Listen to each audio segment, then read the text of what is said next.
ଆଜ୍ଞା ମୋ ଘରକୁ ଯେତେବେଳେ ଆସୁଛନ୍ତି ଆମକୁ ଭାରି ଖୁସି କିମ୍ବା ଏଇ ଅଞ୍ଚଳବାସୀକୁ ବି ବହୁତ ଖୁସି ସେ ଆସିଲେ ପ୍ରାୟ ସମସ୍ତଙ୍କ ମନ ଉତ୍ସାହିତ ହେଇଯାଏ ତେଣୁକରି ଆମେ ବହୁତ ଖୁସି ଅଛି। କ'ଣ ସବୁ ପ୍ରିପାରେସନ୍ କରୁଛନ୍ତି ମ୍ୟାଡ଼ାମ୍ ଆସି? ମ୍ୟାଡ଼ାମ୍ ତ ପ୍ରାୟ ଏଣୁଠୁ କିଛି ଖାଆନ୍ତି ନାହିଁ ଆଗ ଯେଭଳିଆ ଘରେ ପ୍ରିପାରେସନ୍ ଚାଲିଥାଏ ସେ ଥିଲା ସମୟରେ ସେଇଭଳିଆ ହିଁ ଆମ ପରିବାରରେ ଖିଆପିଆ ବି ଚାଲିଥାଏ। ଆଉ କ'ଣ ଚିନ୍ତା କରିଛନ୍ତି ମ୍ୟାଡ଼ାମ୍ ଘରକୁ ଆସିଲେ କ'ଣ କେଉଁ ଭଳିଆ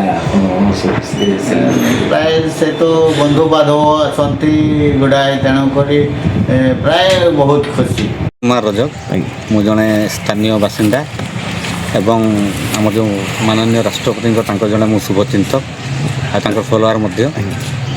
ପଞ୍ଚମ ଥର ପାଇଁ ରାଷ୍ଟ୍ରପତି ଆସୁଛନ୍ତି ନିଜ ମା ମାଟିକୁ ଅଞ୍ଚଳକୁ, କେତେ ଖୁସି ଅଛନ୍ତି କ'ଣ କହିବେ? ଦେଖନ୍ତୁ ଏତେ ଖୁସି ତାର ୱାର୍ଡ଼ରେ ବା ଶବ୍ଦରେ ବର୍ଣ୍ଣନା କରିହେବ ନାହିଁ।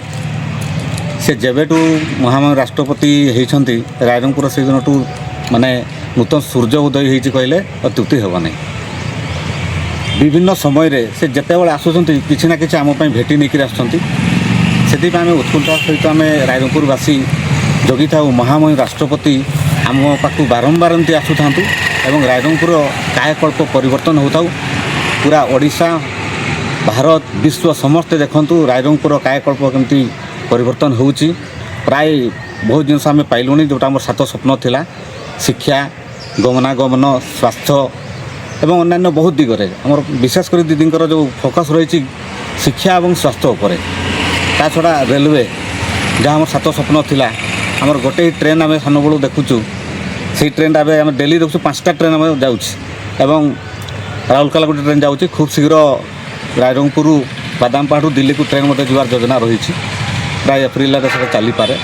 ମହାମହିଙ୍କର ଦୂରଦୃଷ୍ଟି ତାଙ୍କର ଆଶୀର୍ବାଦ କୁହନ୍ତୁ, ଆମର ଭଲ ପାଇବା ତାଙ୍କ ପ୍ରତି ରହୁ, ସିଏ ଆମକୁ ଯଦି ଭଲ ପାଉଛନ୍ତି ତାର ଫଳ ଆମେ ଏଠି ସବୁ ପାଉଛୁ। ଏବଂ ଆମେ ଓଡ଼ିଶାର ଯେଉଁ ଦେବତା ଶ୍ରୀ ଜଗନ୍ନାଥଙ୍କ ପାଖରେ ସବୁବେଳେ ଆମେ ପ୍ରାର୍ଥନା କରୁଥାଉ ଆମ ପ୍ରିୟ ଦିଦି ମହାମହିମ ସେ ସୁସ୍ଥ ଥାଆନ୍ତୁ, ଏହିପରି ସେ ଆମମାନଙ୍କୁ ଆଶୀର୍ବାଦ କରନ୍ତୁ, ଆମ ଉପରେ ଦୂରଦୃଷ୍ଟି ରଖନ୍ତୁ। ଯାହା ହଉ ତାଙ୍କର ଦୂରଦୃଷ୍ଟି ଫଳରେ ଆଜି ରାଇରଙ୍ଗପୁର ସମ୍ପୂର୍ଣ୍ଣ ବଦଳି ଯାଇଛି ଏବଂ ପୁରା ବିଶ୍ୱରେ ରାଇରଙ୍ଗପୁର ଗୋଟେ ଜାଗା ଅଛି ବୋଲି ସମସ୍ତେ ଜାଣିପାରୁଛନ୍ତି। ତେଣୁ ବହୁତ ଖୁସି।